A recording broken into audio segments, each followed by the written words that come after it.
Shalom, peuple de Dieu, bonjour, bonsoir, cela dépend de l'heure à laquelle vous nous suivez. Je vous salue au nom de notre Seigneur et Sauveur Jésus-Christ. Merci de partout où vous nous suivez. Nous sommes là encore une fois de plus par la grâce de Dieu dans notre émission Shalom chez vous. Merci de partout où vous êtes. Partagez l'émission, partagez avec vos membres de famille, partagez avec vos amis. Nous allons parler de la part du Seigneur. Que Dieu soit loué, que Dieu soit glorifié. Connectez-vous, partagez l'émission. Gloire au Seigneur. Gloire soit rendue à Jésus-Christ. Bien-aimés, nous allons nous inviter à incliner nos têtes. Nous allons recommander ces instants entre les mains du Seigneur. Prions. Éternel Dieu, nous te disons merci. Toi qui es digne et toi qui es fidèle. Merci pour ta bonté, merci pour ta fidélité. Seigneur, nous recommandons ces instants entre tes mains. Que je puisse être un simple instrument auquel tu vas transiter, Seigneur, pour bénir nous qui sommes ton peuple. Ta parole dit que c'est poussé par l'Esprit que les hommes ont parlé de ta part. Ô Seigneur, que ta présence puisse régner au milieu de nous. Parle-nous et fais-nous du bien. Au nom de Jésus-Christ, nous avons ainsi prié et nous disons merci Seigneur Jésus-Christ. Amen. Amen, amen. Que Dieu soit loué, que Dieu soit glorifié. Bien-aimés, aujourd'hui, nous allons introduire notre thème que nous avons intitulé « La présence de Dieu ». C'est quoi la présence de Dieu? Aujourd'hui, nous allons tenter d'expliquer par la grâce de Dieu ce que c'est la présence de Dieu. Certainement, nous avions déjà entendu parler de la présence de Dieu. Tu verras une personne qui dit par exemple, « Ah, nous étions en prière, nous avions senti la présence de Dieu. J'étais en train de prier, j'ai senti la présence de Dieu. Ah, nous étions dans une réunion de prière, nous avions senti la présence de Dieu. Ah, nous étions pendant le culte, la présence de Dieu était tellement forte. » Mais c'est quoi la présence de Dieu? Qu'est-ce que c'est la présence de Dieu? Et sans plus tarder, bien aimé, la présence de Dieu, c'est lorsque Dieu décide de se manifester. Oh, gloire soit rendue à Jésus. Bien aimé, lorsque nous lisons le livre de Jean, chapitre 4, le verset 24, dans la partie A, la Bible déclare que Dieu est esprit. Et Dieu, pour se manifester étant esprit, lorsqu'il se manifeste, c'est ce que nous appelons la présence de Dieu. Ça veut dire que la présence de Dieu, c'est lorsque Dieu qui est esprit décide de se manifester. C'est lorsque Dieu qui est esprit décide de se rendre visible sous une forme de manifestation.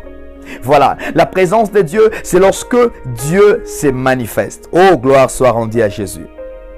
La présence de Dieu, c'est Dieu en mouvement. Lorsque nous lisons dans le livre de Genèse, chapitre 1, du premier verset au deuxième verset, la Bible dit ceci. Au commencement, Dieu créa les cieux et la terre. La terre était informe et vide. Il y avait des ténèbres à la surface de l'abîme, et l'Esprit de Dieu se mouvait au-dessus des eaux. Donc ça veut dire que la présence de Dieu, c'est lorsque Dieu est en train de se mouvoir. C'est le mouvement de Dieu. Oh, gloire soit rendue à Jésus. Gloire à Dieu. Oh, gloire soit rendue à Jésus. La présence de Dieu, c'est lorsque Dieu est en train d'opérer. La présence de Dieu, c'est le reflet de sa gloire. Ma prière aujourd'hui est que Dieu puisse se manifester dans nos vies. Bien-aimé, la présence de Dieu, c'est lorsque Dieu décide de visiter son peuple. C'est lorsque Dieu décide de se manifester. La présence de Dieu, c'est la manifestation de l'amour inconditionnel de Dieu. Bien-aimé, la présence de Dieu, c'est lorsque Dieu manifeste son amour inconditionnel. C'est lorsque sa présence nous touche. C'est lorsque sa gloire nous impacte. La présence de Dieu, c'est cet amour qui nous envahit. Cet amour inconditionnel. La Bible déclare dans le livre de Romains, chapitre 5, le verset 5, la Bible dit ceci. Or, l'espérance ne trompe point, parce que l'amour de Dieu est répandu dans nos cœurs par le Saint-Esprit qui nous a été donné. Bien-aimé, le Saint-Esprit incarne la présence de Dieu. Le Saint-Esprit, c'est la divinité en nous. Bien-aimé, lorsque nous parlons de la présence de Dieu, ça veut dire que c'est cette manifestation de cet amour inconditionnel. C'est la conscience que nous avons que Dieu est au milieu de nous, que Dieu marche avec nous et qu'il nous aime. La présence de Dieu. Oh, gloire à Jésus. Aujourd'hui, nous allons aussi parler sur 3 aspects de la présence de Dieu. J'ai énuméré 3 aspects de la présence de Dieu. Le tout premier aspect, nous allons parler de la présence universelle de Dieu. Lorsque nous parlons de la présence universelle de Dieu, cela nous conduit à parler sur l'omniprésence de Dieu. Oh, gloire soit rendue à Dieu. Gloire à Jésus. Lorsque nous parlons de l'omniprésence de Dieu, ça veut dire que c'est cette capacité qu'a Dieu d'être partout au même moment. C'est ça l'omniprésence de Dieu. La bonne nouvelle que j'ai aujourd'hui est que la présence de Dieu est partout. La présence de Dieu est universelle. La présence de Dieu est partout. Oh, la présence de Dieu est là où tu es, bien-aimé. La présence de Dieu est là où tu es en train de nous accompagner. La présence de Dieu est là où tu es en train de nous suivre, bien-aimé. Oh, gloire à Dieu. Lorsque nous lisons dans le livre de Jérémie 23, Jérémie chapitre 23, du verset 23 au verset 24, la Bible dit ceci. « Ne suis-je un Dieu que de près, dit l'Éternel, et ne suis-je pas aussi un Dieu de loin? Quelqu'un se tiendra-t-il dans un lieu caché sans que je le voie, dit l'Éternel? Ne remplis-je pas, moi, le ciel et la terre, dit l'Éternel. » Oh, bien aimé, dans ce texte, nous voyons comment est-ce que Dieu est en train de révéler son omniprésence. Ça veut dire que Dieu est partout. Il remplit l'univers. Il règne dans le ciel. Il règne sur la terre. Il règne sur tout l'univers. Parce que l'univers tout entier est entre ses mains. Lorsque nous lisons encore dans le livre des psaumes 139, du verset 7 au verset 10, la Bible dit ceci. Le psalmiste dit, « Où irai-je loin de ton esprit? Et où fuirai-je loin de ta face? Si je monte aux cieux, tu y es. Si je me couche au séjour des morts, t'y voilà.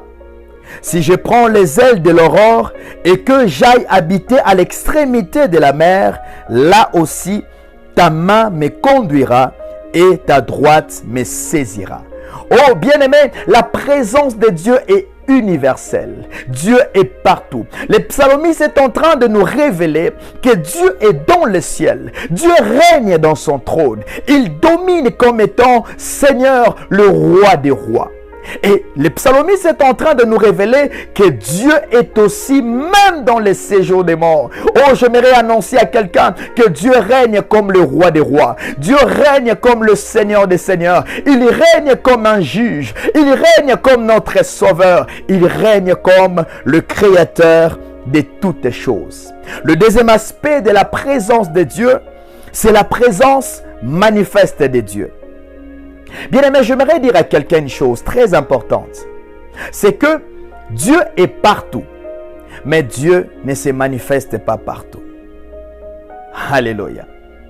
La manifestation de Dieu ne dépend pas d'un homme, mais la manifestation de Dieu dépend de lui-même. Mais notre disposition est aussi importante. Alléluia. Ça veut dire que la manifestation de Dieu ne dépend pas de nous. Mais cela dépend de Dieu. Et Dieu, étant partout, étant omniprésent, ne se manifeste pas partout, bien qu'il est partout. Oh, gloire à Jésus. Lorsque nous lisons dans le livre de 2 Chroniques chapitre 5, du verset 13 au verset 14, la Bible dit ceci. Et lorsque ceux qui sonnaient des trompettes et ceux qui chantaient s'unissant d'un même accord, pour célébrer et pour louer l'Éternel, firent retentir les trompettes, les cymbales et les autres instruments, et célébrèrent l'Éternel par ses paroles. Car il est bon, car sa miséricorde dure à toujours. En ces moments, la maison de l'Éternel fut remplie d'une nuée. Verset 14, les sacrificateurs ne purent pas y rester pour faire le service à cause de la nuée, car la gloire de l'Éternel remplissait la maison de Dieu. Bien-aimés dans le Seigneur, ici nous voyons lorsque on était en train d'inaugurer le temple de l'Éternel construit par Salomon, le roi Salomon. Et dans l'inauguration, la Bible déclare, pendant que le serviteur, pendant que les sacerdoces, pendant que le sacrificateur était en train de louer l'Éternel, pendant qu'on était en train de célébrer l'Éternel, pendant qu'on était en train de louer Dieu, la Bible déclare que la gloire de l'Éternel est descendue. Oh bien-aimé, la présence de Dieu est le reflet de sa gloire. La présence de Dieu est la manifestation de sa gloire. Bien-aimé, la gloire est l'éclat de Dieu. La gloire est l'éclat de la présence de Dieu. C'est au travers de la gloire de Dieu que nous réalisons la présence de Dieu. Oh, gloire à Jésus. La Bible déclare, pendant qu'il louait Dieu, pendant qu'il chantait à l'Éternel, pendant qu'il disait car l'Éternel est bon et sa bonté dure à toujours, bien aimé, la Bible déclare que la gloire de l'Éternel est descendue sous forme de la nuée et a rempli la maison de Dieu, de sorte que même le sacrificateur ne pouvait plus continuer à faire le service, tellement que la gloire était tellement forte. Ma prière aujourd'hui est que la gloire puisse te remplir là où tu es. Ma prière aujourd'hui est que la gloire de l'Éternel puisse se manifester dans ta vie. Ma prière aujourd'hui est que la gloire de l'Éternel puisse toucher la maladie, puisse toucher le problème que tu traverses. Ma prière aujourd'hui est que la gloire de Dieu puisse se manifester dans ton foyer, dans tes affaires, dans tout ce que tu entreprends. La gloire de Dieu, la présence de Dieu puisse remplir ton cœur. Que cette présence puisse couler dans ta vie comme étant un flot. Que cet amour puisse se manifester en toi. Que cette présence puisse se manifester en toi. Bien-aimé, la présence de Dieu, c'est lorsque tu as la conscience de ce Dieu-là, qu'il existe, qu'il est avec toi et qu'il se manifeste dans ta vie. Que la gloire, que la présence de Dieu puisse se manifester dans ta vie. Dans le livre de Actes des Apôtres, chapitre 2, le verset 1 au verset 2, la Bible déclare ceci. Le jour de la Pentecôte, ils étaient tous ensemble dans le même lieu. Tout à coup, il vint du ciel un bruit comme celui d'un vent impétueux. Et il remplit toute la maison où ils étaient assis. Oh, gloire à Jésus. J'avais dit que Dieu étant omniprésent, il est partout, mais il ne se manifeste pas partout. Tout dépend de lui. Mais la Bible déclare dans le livre des Actes des Apôtres, lorsque les apôtres et les disciples étaient ensemble, pendant qu'ils priaient, pendant qu'ils attendaient la promesse du Saint-Esprit, la Bible déclare tout à coup, il y eut un vent impétueux. Oh, bien-aimé, la présence de Dieu, lorsqu'elle se manifeste, cette présence devient palpable. La Bible déclare, lorsque ce vent est venu, lorsque la gloire de Dieu a rempli cette maison, ils ont commencé à parler en langue. Ils ont parlé de langue de feu, de sorte que ce qui était tout autour d'eux était stupéfait. Ils étaient dans l'admiration. Ils étaient tellement étonnés. Ils n'avaient jamais vu une telle puissance auparavant. La présence de Dieu. Bien-aimé, la présence de Dieu se manifeste lorsque nous avons une disposition qui nous rapproche de Dieu. Nous aurons le temps d'en parler. Voilà pourquoi Jésus dira à la femme samaritaine que le temps est venu. Ça ne dépend plus de la montagne. Ça ne dépend plus seulement de Jérusalem, du temple de Jérusalem. Mais le Père recherche. Le temps est venu où le Père recherche de vrais adorateurs. Ceux qui l'adorent en esprit et en vérité. Ce sont là les adorateurs que le Père recherche. Oh, que la gloire de Dieu puisse te localiser là où tu es. Que la présence de Dieu puisse remplir ta chambre. Que la présence de Dieu, pendant que je suis en train de parler, ressens cette présence. Là où tu es dans ton salon, dans ta voiture, je ne sais pas où tu es, mais que la présence de Dieu puisse te toucher. Je suis incapable de te toucher. Ma main est incapable de te toucher, mais la présence de Dieu est capable de te toucher. Bien-aimés, nous avons vu dans nos cultes, par exemple au ministère Christ sans frontières, lorsque nous prions, nous déclarons, nous sommes dans la présence de Dieu. La gloire de Dieu touchait les gens. Les gens étaient guéris dans la présence de Dieu. Nous avons vu comment les gens parlaient en langue dans la présence de Dieu. Comment les gens tombaient dans la présence de Dieu. Comment les gens plairaient dans la présence de Dieu. Parce que lorsque sa présence est là, il y a des manifestations qui se passent. Bien-aimés, la présence de Dieu est manifeste. Troisième aspect de la présence de Dieu et le dernier que nous allons aborder, c'est la présence permanente de Dieu. Bien aimé, vous savez, depuis la création de l'homme, depuis que Dieu a créé l'homme, Dieu a toujours voulu que l'homme puisse demeurer dans sa présence. Que l'homme puisse demeurer dans son intimité. Que l'homme puisse demeurer près de lui. Voilà pourquoi, bien aimé, Adam et Ève, avant de chuter dans les jardins, avant de pécher, ils avaient une communion parfaite avec Dieu. Ils étaient dans une intimité profonde avec Dieu. Mais lorsqu'ils ont péché, c'est alors qu'ils ont créé une séparation. Le péché les a amenés loin de la présence de Dieu.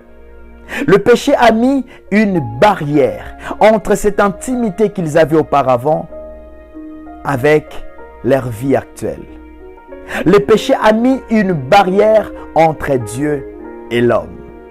Oh, bien-aimé, j'aimerais dire à quelqu'un, loin de Dieu, il n'y a pas la vie. Le souhait de Dieu est que nous puissions demeurer dans sa présence. Mais gloire soit rendue à Jésus-Christ. Parce qu'au travers de l'œuvre de la croix, nous avons récupéré l'intimité que l'homme avait perdue dans les jardins d'Éden. Oh, gloire à Jésus!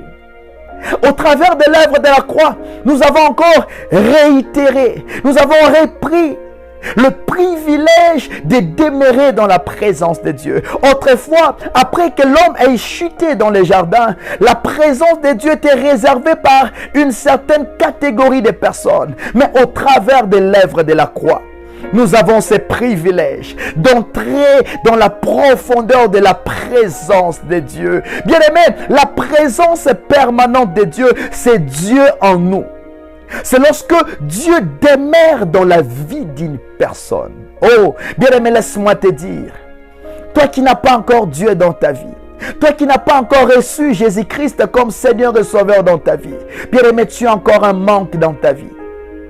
Le vide que tu ressens dans ta vie, le manque de paix que tu ressens dans ta vie, la solution se trouve en Jésus. Bien-aimé, toi qui es sans Jésus, le vide que tu ressens, seul Jésus-Christ peut les combler. L'argent ne saura pas combler ces vides. Le bien de ce monde ne saura pas combler ces vides. Les choses matérielles de ce monde ne sauront pas combler ces vides. Le bien de ce monde ne sauront pas combler ces vides. Bien-aimé, il n'y a personne sur cette terre qui saura combler le vide que tu ressens. Tu as besoin de Jésus dans ta vie. Il a besoin de toi. Mais sauf que Dieu ne peut pas demeurer permanent dans la vie d'une personne sans que cette personne puisse l'accepter.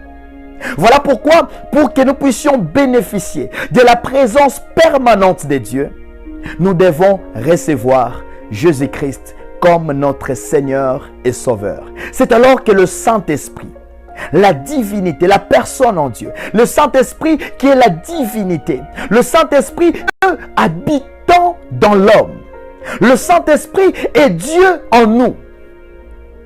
Et pour qu'il puisse venir en nous, nous avons besoin d'accepter Jésus-Christ comme notre Seigneur et Sauveur. Bien-aimé, la grande question, as-tu Jésus dans ta vie? As-tu reçu Jésus dans ta vie? Oh, gloire à Jésus. Il a besoin de toi. Aujourd'hui, dans cette parole, il est en train de frapper à ta porte. Jusqu'à quand tu vas demeurer dans cette vie? Il y a un amour inconditionnel qui t'attend.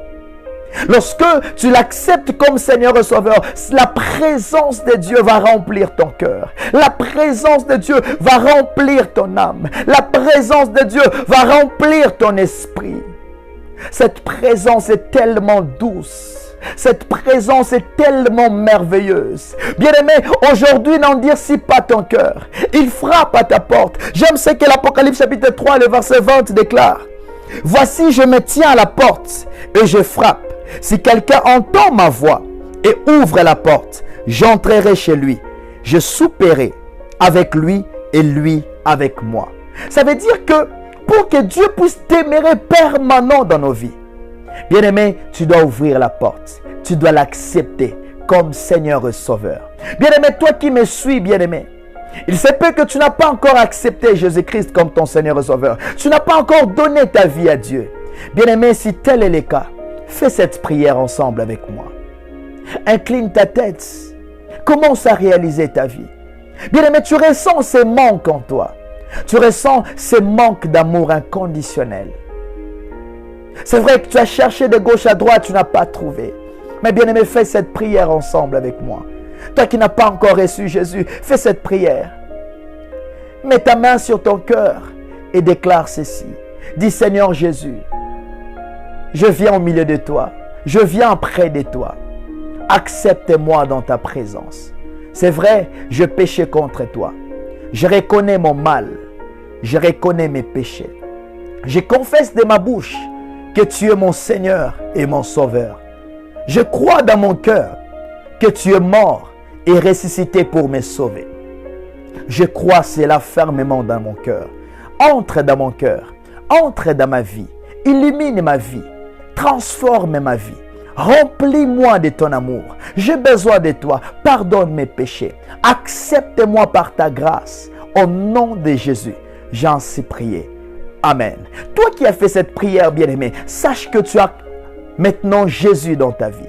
Cette présence peut demeurer permanente dans ta vie. Tu es devenu le temple du Seigneur parce qu'il demeure dans ta vie, parce qu'il règne dans ton cœur. Oh, ma prière, que cette présence comme un flot puisse traverser ta vie. Que cette présence comme un flot puisse transformer ta vie. Toi aussi qui me suis, tu es dans une maladie, tu es malade, tu traverses des moments compliqués, tu traverses des moments difficiles. Mais ma prière aujourd'hui, c'est vrai que ma main ne peut pas te toucher. C'est vrai que je ne peux rien. Comme étant une simple personne, je ne peux rien. Mais Dieu peut tout dans ta vie. Je déclare que la présence de Dieu puisse te localiser de là où tu es. Je ne sais pas là où tu es. Je ne sais pas quel est le problème qui te ronge. Mais je prie aujourd'hui que la présence de Dieu, qui peut entrer n'importe où, qui arrive là où la main d'un homme ne peut pas arriver, qui peut toucher là où personne ne peut toucher, qui peut résoudre là où personne ne peut résoudre, que la main de Dieu puisse te localiser. Là où tu étais malade, je déclare la guérison totale. Là où les médecins avaient dit c'est impossible, il n'y a plus rien à faire, je déclare le miracle puisse arriver dans ta vie au nom de Jésus. Reçois la présence de Dieu, que cette présence puisse te remplir, que cette présence puisse se manifester en toi. Que la présence de Dieu puisse te localiser. Sois guéri au nom de Jésus. Sois libre au nom de Jésus. Sois délivré de ton mal. Sois libre au nom de Jésus. Que la présence de Dieu puisse remplir ton cœur. Que la présence de Dieu puisse te toucher. Ressens cette présence. Merci Seigneur Jésus. Merci pour ta présence. Merci pour ta gloire. Nous étions dans ta profondeur. Commence à prier de là où tu es. Commence à prier. Dis Seigneur, j'ai encore besoin de ta présence. Dis Seigneur, remplis-moi encore de ta présence. J'aime ce que la parole déclare. Ne vous enivrez pas du vin, c'est de la débauche, mais soyez remplis du Saint-Esprit.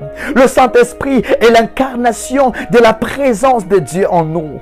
Oh, dis Seigneur, remplis-moi de ta présence. Comble-moi de ta présence. Couvre-moi de ta présence. Remplis-moi de ta présence. Merci Seigneur Jésus. Au nom de Jésus. Continue à prier même après ces lives. Continue à prier. demande que sa présence puisse remplir là où tu es, puisse remplir ta famille, puisse remplir tes enfants, puisse remplir ta vie. Au nom de Jésus, nous avons ainsi prié. Amen. Que Dieu nous bénisse, que la grâce de Dieu puisse être notre partage. Nous allons continuer la fois prochaine. Restez branchés, que Dieu nous bénisse.